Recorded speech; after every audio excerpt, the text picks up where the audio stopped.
우리는 계속해서 하나님 나라에 대한 비유들을 통해서 하나님 나라가 얼마나 놀라운 세계이고 또 깊고 오묘한지, 그것과 함께 하나님 나라는 우리의 삶과 멀리 떨어져 있는 이상세계의 것이 아니라 우리의 현실과 우리의 삶과 아주 밀접하게 연관되어 있는 것임을 우리가 계속 보았습니다. 하나님 나라는 씨 뿌린 자의 비유처럼 씨를 뿌리는 것과 같습니다. 하나님 나라의 말씀, 이 복음이 우리에게 뿌려져서 씨가 나고 자라서 30배, 60배, 100배의 열매를 맺는 것입니다. 그래서 하나님 나라는 성장하고 성숙하는 것이라고 그렇게 하였습니다. 동시에 가라지 비유에서처럼 좋은 열매와 함께 가라지가 같이 공존하고 있다는 사실입니다. 하나님 나라는 사탄의 세력과 공존하고 있다. 마지막 심판의 때까지 하나님이 기다리시고 우리를 지키신다는 것을 우리에게 말씀했습니다. 또 하나님 나라는 겨자씨 비유처럼 지극히 작게 시작해서 상상할 수 없게 자라고 확장되는 것입니다. 뿐만 아니라 하나님 나라는 누룩의 비유처럼 우리 자신만 변화되는 것이 아니라 우리가 살고 있는 주위 환경을, 이 세상을 변화시키는 것이라고 하였습니다. 오늘은 밭에 감추인 보화의 비유와 또 좋은 진주의 비유를 함께 살펴볼 것입니다. 이 두 비유는 하나님 나라가 이 세상의 그 무엇보다 더 소중하고 가치 있는 것임을 우리에게 보여줍니다. 우리 44절 말씀을 먼저 같이 함께 읽겠습니다. 시작. 하나님 나라는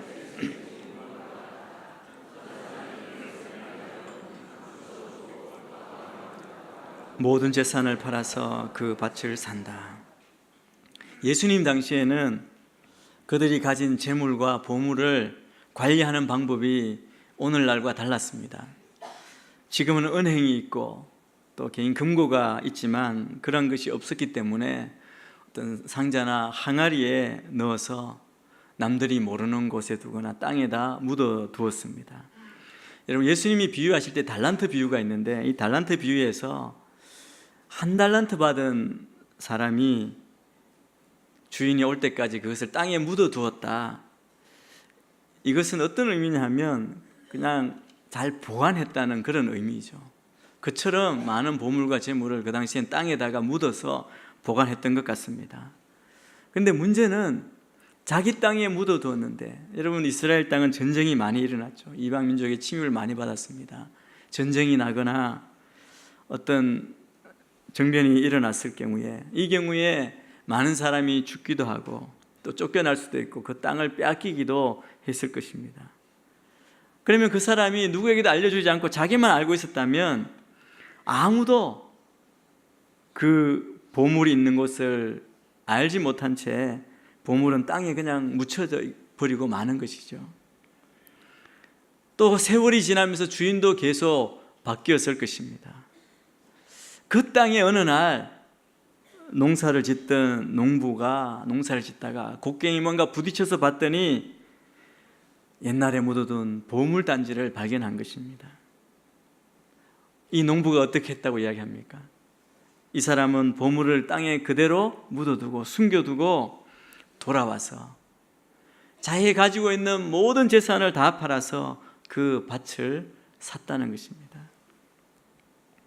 예수님은 하늘나라가 이와 같다. 하늘나라는 마치 밭에 숨겨진 보물과 같다고 말씀하십니다.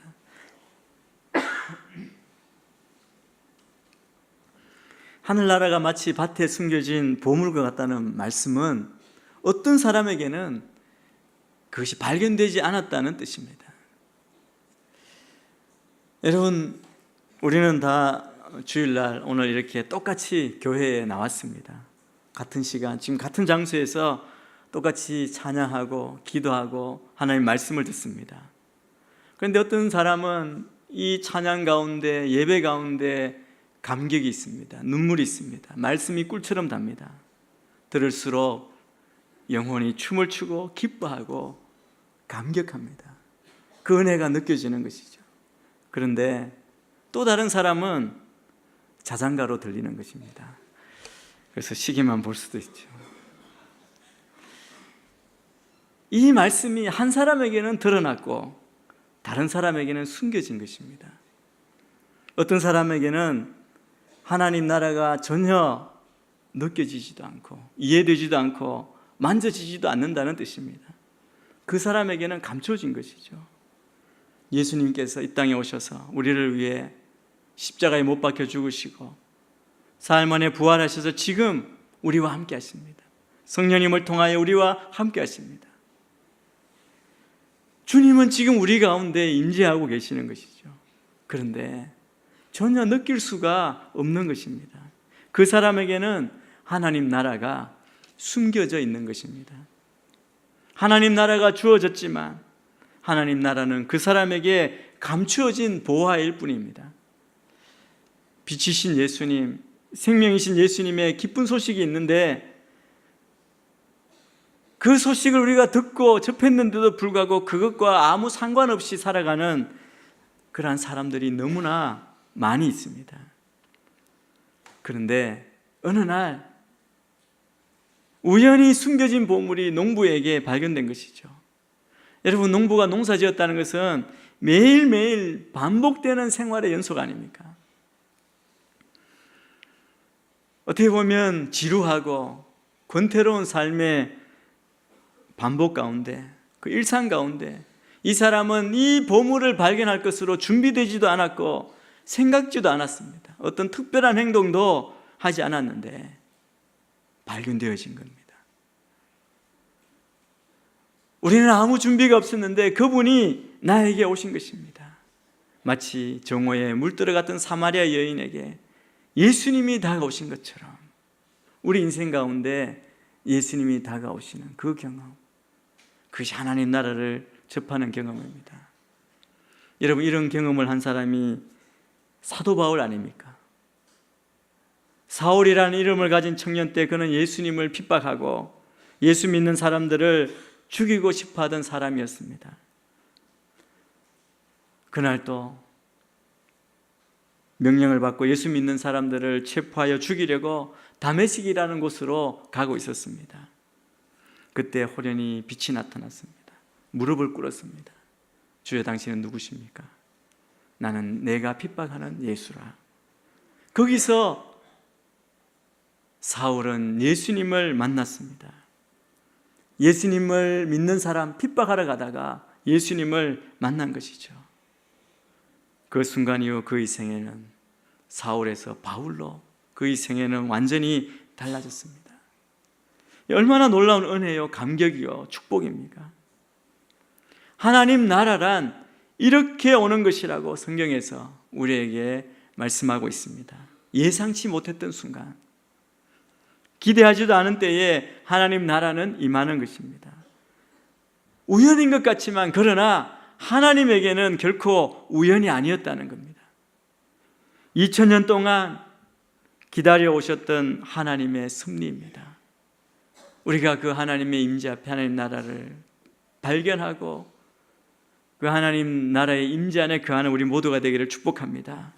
우리에게는, 사도 바울에게는, 어떤 사람에게는 우연히 발견된 것처럼 느꼈을지 모르지만 하나님은 그 섭리하여 오래오래 준비하시고 기다리셨던 겁니다. 하나님 나라는 이렇게 임합니다. 내가 찾아서 만나는 것이 아니라 이렇게 주어지는 것입니다. 보물을 발견한 농부는 그것을 그대로 숨겨두고 기뻐하며 돌아왔습니다. 여러분, 그 농부의 표정을 한번 상상해 보십시오. 그 마음을 우리가 이해할 수 있겠습니까? 남의 땅 빌려서 농사를 지으며 어떻게 보면 힘들게 서럽게 살아가던 그가 엄청난 보물을 발견한 것이죠. 그 순간은 두려운 게 아무것도 없습니다. 그동안 무시하고 조롱하던 그 사람들의 모든 그 무시와 조롱이 더 이상 의미가 없는 것이죠. 왜냐하면 그는 보물을 발견했기 때문입니다. 하나님 나라를 경험한 사람, 하나님 나라를 발견한 사람은 이와 같습니다. 보물을 발견한 사람은 모든 것 팔아서 영원한 것을 삽니다. 농부는 재산을 다 팔아서 밭을 샀습니다. 이유는 그 밭 속에 보물이 있기 때문입니다. 우리가 하나님 나라를 경험하는 방법, 하나님 나라를 접근하는 이 방법 한 가지는 이처럼 하나님 나라를 어느 날 발견하는 겁니다. 여러분, 그 기쁨이 우리 안에 있는 줄 믿습니다. 그 감격이 우리 가운데 경험되었는 줄 믿습니다. 그런데 또 하나의 방법이 있습니다. 오늘 그 다음 비유에 보면 값진 진주를 찾아다니는 장사꾼의 비유에서도 한 가지 방법을 볼 수 있습니다.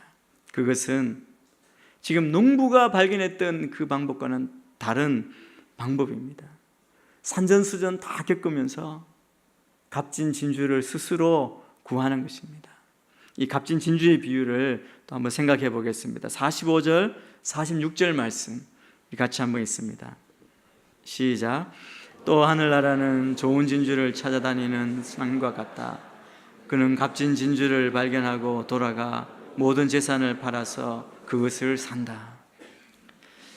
숨겨진 보물의 비유와 이 값진 진주 하나의 비유는 비슷한 것이 많이 있습니다. 그래서 어떤 사람은 쌍둥이 비유라고도 그렇게 말합니다. 둘 다 세상에서 지극히 귀한 것, 지극히 소중한 것을 발견하여 기뻐하였고 자기의 것을 아낌없이 다 팔아서 헌신해서 그것을 샀다는 내용입니다. 그러나 이 값진 진주의 비유는 우연히 발견한 것이 아니라 진주 장사가 진주를 구하려고 이곳저곳 다니다가 발견하게 된 것입니다. 진주의 비유에서는 이 진주를 나타내는 단어가 단수입니다. 단 하나의 진주, 오직 하나의 진주입니다. 완전하고 큰 지상에서 가장 값진 진주 하나라는 것, 이게 다른 점입니다. 그 당시 지금도 그렇습니다만 진주는 귀한 것이죠. 귀한 보석 아닙니까? 당시 사람들에게서 진주는 다른 보석들보다도 더 뛰어난 가치가 있었습니다. 왜냐하면 진주는 그 자체, 발견될 그 자체부터 이미 완제품입니다. 완성품입니다. 더 이상 사람의 손이나 가공을 필요로 하지 않습니다. 절대 완벽한 미적인 가치를 그 자체가 이미 지니고 있는 것이죠. 요즘같이 인공으로 진주를 양식하던 시대가 아닌 그때 진주를 얻는다는 것, 이게 정말 귀한 일이었습니다. 진주 장사, 여러분, 진주 상인이 어떤 일을 하는 사람이겠습니까? 그는 보통 진주를 사서 이익을 남기고 파는 사람 아니겠습니까? 구하고 파는, 이익을 남기는 사람입니다. 그런데 오늘 본문의 초점은 어디 있느냐 하면 절대적으로 완벽한 진주 하나를 만났을 때 그것을 팔아 이익을 남기려고 하는 것이 아니라 그 진주를 소유하고 싶어 한다는 겁니다. 자기의 모든 재산을 다 팔아서 그것을 산다. 여기에 강조점이 있습니다. 여러분, 오늘 이 비유, 두 가지 비유를 통해서 우리에게 말씀하시는 하나님 나라의 비밀이 있습니다. 그 비밀 첫째는 그것을 발견하고 소유한 사람에게 비교할 수 없는 기쁨과 만족감을 준다는 겁니다. 밭에 숨겨진 보물을 발견한 농부는 기쁨으로, 여러분, 이게 그냥 기쁨이 아니죠. 그러니까 속에서 우러나는 기쁨 아닙니까? 그 기쁨으로 그냥 숨겨두고 돌아왔을 겁니다. 아마 잠자면서도 가슴이 벌렁벌렁 뛰지 않았겠습니까? 이걸 나중에 어떻게 할까? 여러분, 값진 진주를 발견한 사람은 그 또한 상상할 수 없는 환희와 기쁨, 자기 생애의 목적을 달성한 것 같은 감격을 가졌을 겁니다. 그렇게 찾았는데, 그렇게 구했는데 드디어 발견한 겁니다. 이것이 하나님 나라를 발견한 사람이 가지는 설명할 수 없는 엄청난 기쁨입니다. 여러분, 우리가 예수 믿으며 예수님을 경험하고 구원의 감격을 가지고 하나님 나라를 살아가는 우리가 늘 기뻐하는 이유가 어디서 오느냐면 여기에서 오는 겁니다. 세상과 비교할 수 없는 놀라운 가치, 가장 귀한 것, 그걸 가질 때 다른 걸 시시하게 되는 거죠. 그 기쁨이 우리 안에 있는 것입니다. 이 사람은 하나님 나라를 발견하는 순간에 세상을 다 얻은 것 같습니다. 하나님 나라를 발견한 순간에 모든 것 다 잃어버려도 좋을 만큼 이것만 안 잃어버리면 그 마음 안에 그런 기쁨이 있는 것이죠. 이게 하나님 나라의 비밀입니다. 두 번째 우리가 생각할 수 있는 하나님 나라의 비밀은, 하나님 나라는 최고의 가치를 가진 그 자체, 완전한 절대적 가치가 있다는 겁니다. 여러분, 우리의 생각으로 다른 걸로 비교할 수 없는 가치라는 겁니다. 하나님 나라에 있어서는, 하나님 나라는 하나님에게 있어서는 완전한 것입니다. 하나님이 우리에게 주신, 말씀하신 하나님 나라는 완전한 나라, 그 나라를 우리에게 제시하신 것입니다. 우리 안에 이루어진, 우리가 다시 누릴 하나님 나라는 이미 이루어진 그곳까지, 지금은 우리가 부족해서 다 볼 수 없지만 그곳까지 우리가 자라간다는 겁니다. 이미 완성된 하나님 나라의 모습이 있다는 것이죠. 그래서 하나님 나라는 우리가 이해하는 만큼 계속해서 우리 안에서 자라납니다. 그리스도 안에와 함께 성숙하고 자라며 확장되고 기적을 일으키는 것이죠. 그러나 우리의 육신이 끝날 때, 우리가 이 세상을 떠날 때, 주님 오실 때 우리는 주님 나라에, 완전한 그 나라에 완전히 거하게 되는 것이죠. 그 완벽한 하나님의 나라가 있음을 우리가 알게 됩니다. 하나님 나라가 완전하다는 것은, 여러분, 우리가 하나님 나라는 계속 자라는 거라고 그랬는데 그건 우리의 이해죠. 이미 하나님 나라는 더 이상 자랄 필요 없이 완전한 곳으로 우리를 위해 예비되어 있는 그곳이라고 말씀합니다. 우리는 그때 그 나라를 완벽하게 알게 될 것입니다. 그리고 세 번째, 이 비유에서 우리에게 가르쳐 주시는 것이 있습니다. 하나님 나라를 그러면 우리가 어떻게 누리고 소유하느냐? 밭에 숨겨진 보물 비유처럼 하나님 나라는 기대하지 않았는데 우연히 발견되는 경우도 있습니다. 나를 구원하기 위해 2000년 전에 이 땅에 오셔서 십자가에 들어가신 주님은 지금까지 나를 기다려왔던 것입니다. 우리가 어찌하든 우리가 받은 구원은 은혜로 아무 수고도 대가도 치르지 않고 복음 안에 들어온 경우이죠. 그래서 우리가 믿고 보니까, 하나님 나라를 경험하고 나니까 그 어떤 것도 빼앗을 수 없는 놀라운 가치가 있는 것을 알고 감격하는 것입니다. 그런데 진주의 비유는 정반대입니다. 진주상인은 마음속에 늘 내 생애에 세상에서 하나밖에 없는 가장 값진 진주를 내 손에 넣었으면, 만났으면 좋겠다는 생각을 하였을 겁니다. 이곳저곳 좋은 진주가 있다는 곳 다 찾아다녔을 것입니다. 이런 사람이 있습니다. 여러분, 어떤 사람은 예수 믿기까지 온갖 순환 고난을 다 겪은 분이 있습니다. 이곳저곳 다 다닌 거죠. 그 구원의 진리, 그리스도의 진리에 이르기 위해서 정말 구도자의 삶을 살며 여기도 갔다 저기도 갔다가 계속해서 찾았던 사람이 있습니다. 이 진리에 이르기까지 온갖 고생을 다 하는 것이죠. 여러분, 우리의 신앙은 예수 그리스도를 있는 그대로 우리가 영접하고 믿는 것입니다. 은혜로 받아들이는 것입니다. 그렇지만 주님은 또 우리에게 뭐라고 말씀합니까? 구하고 찾고 두드리는 이런 적극적인 모습이 우리 가운데 있는 것이죠. 하나님 나라는 이렇게 수고하고 애쓰고 찾고 두드리다가 드디어 만난 보석과 같다는 것입니다. 너희가 전심으로 찾고 찾으면 나를 만날 것이다, 주님이 말씀하셨습니다. 우리는 찾아야 합니다. 두드려야 하고 구해야 합니다. 그러면 우리 주님이 우리 앞에 보여질 것입니다. 주님을 만나고 생생하게 경험되는 하나님 나라를 우리가 만날 수 있고 그 안에 들어갈 수 있을 것입니다. 여러분, 과학자들을 한번 생각해 보십시오. 위대한 발견, 위대한 발명을 한 과학자들은, 그들은 그 위대한 발명과 발견을 위해서 여러분, 실험을 수만 번의 수만 번의 시행착오를 거칩니다. 기다림과 고통 없이는 아무것도 되는 것이 없는 것이죠. 그러므로 예수 그리스도를 만나기 위해서는 우리의 모든 것 헌신해야 합니다. 투자해야 됩니다. 우리의 시간을 드려야 합니다. 여러분, 그냥 주일 예배 한 번 오는 것, 성경 한두 번 읽은 것으로 다 된 것으로 생각하면 오산입니다. 우리 미리 가진 그냥 잘못된 선입관 가지고, 우리가 가진 경험을 가지고 생각하거나 판단하지 말고 정말 어린아이와 같은 마음으로 주님 앞에 서야 합니다. 말씀 앞에 서야 합니다. 그 마음으로 주님 앞에 서면 누구든지 보배이신 예수님, 진주신 예수 그리스도를 우리가 만나게 될 것입니다. 하나님 나라를 우리가 생생하게 경험하며 그 하나님 나라를 살아갈 수 있을 것입니다. 이 비유에서 또 우리가 배우는 것은 하나님 나라는 무엇과도 바꿀 수 없는 절대적인 가치가 있다는 겁니다. 숨겨진 보물도 그 가치 때문에 그가 기뻐하는 것 아닙니까?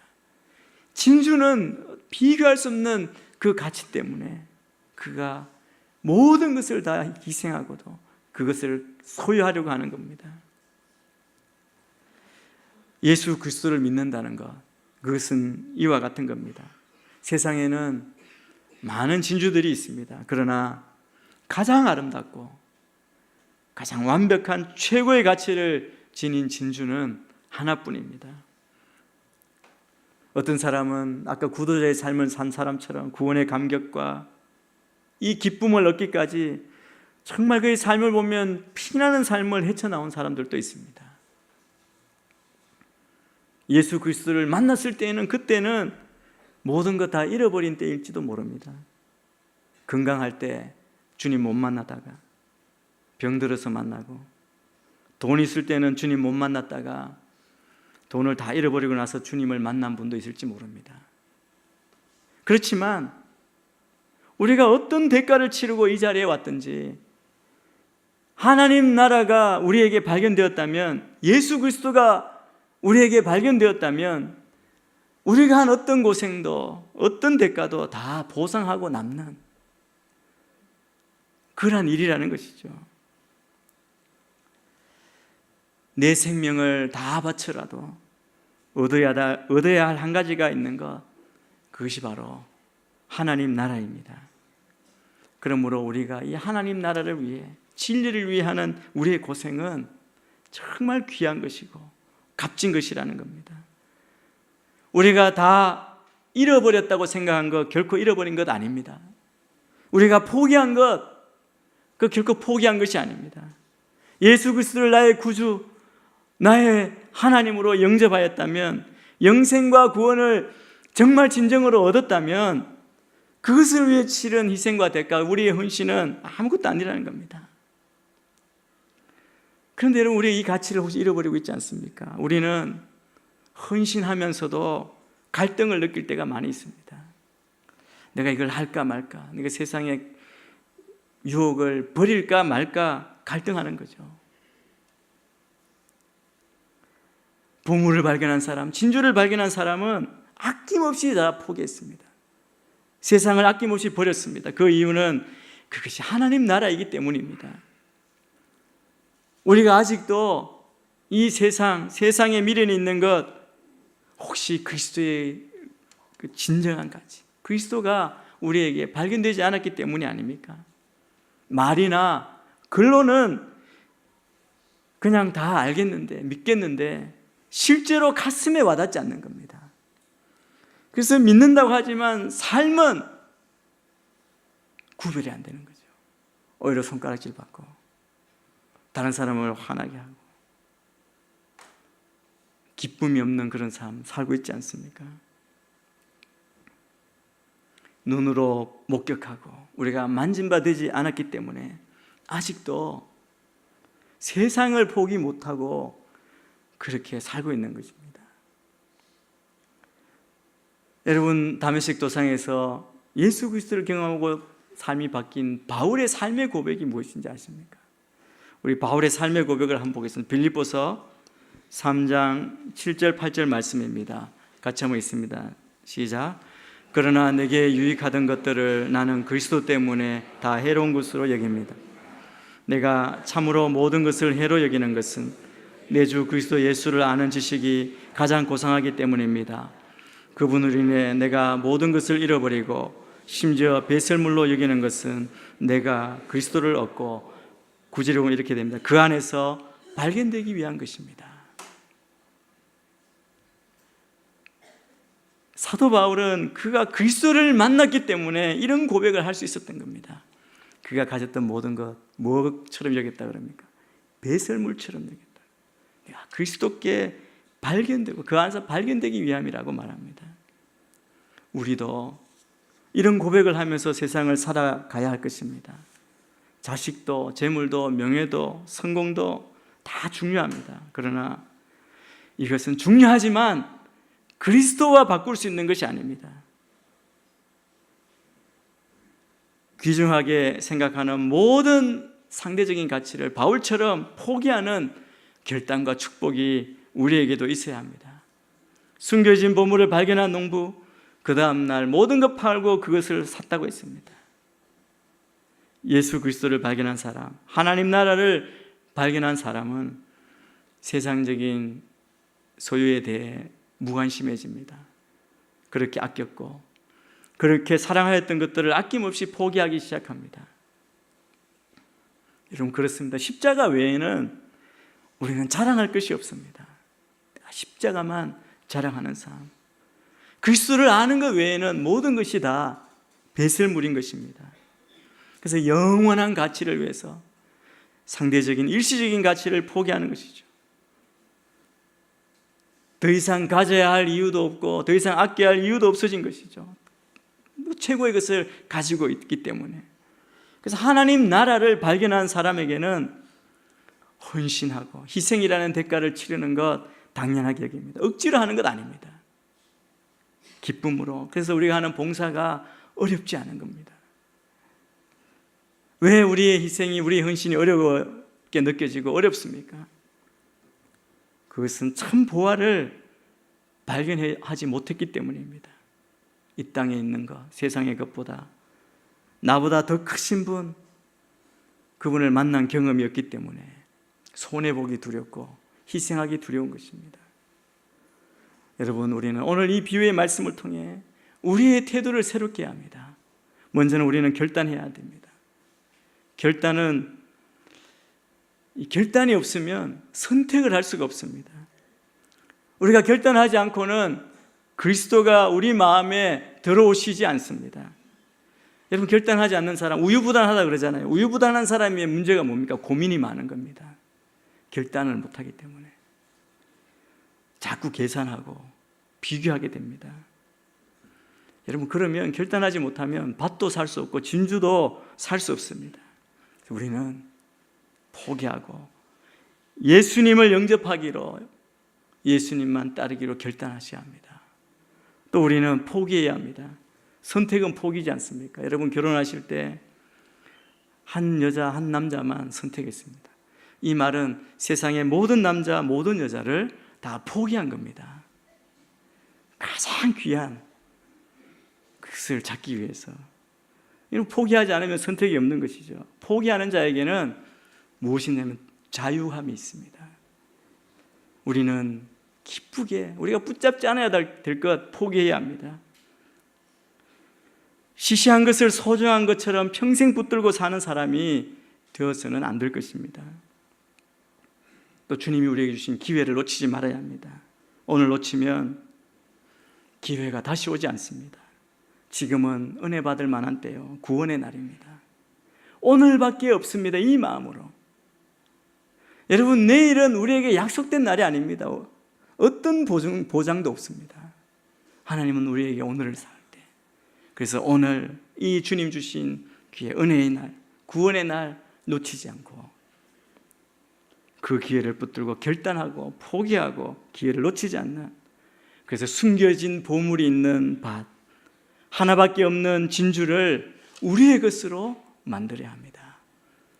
이 하나님 나라를 나의 것으로 경험하고 하나님 나라를 살아가는 복된 인생이 되기를 주의 이름으로 축복합니다.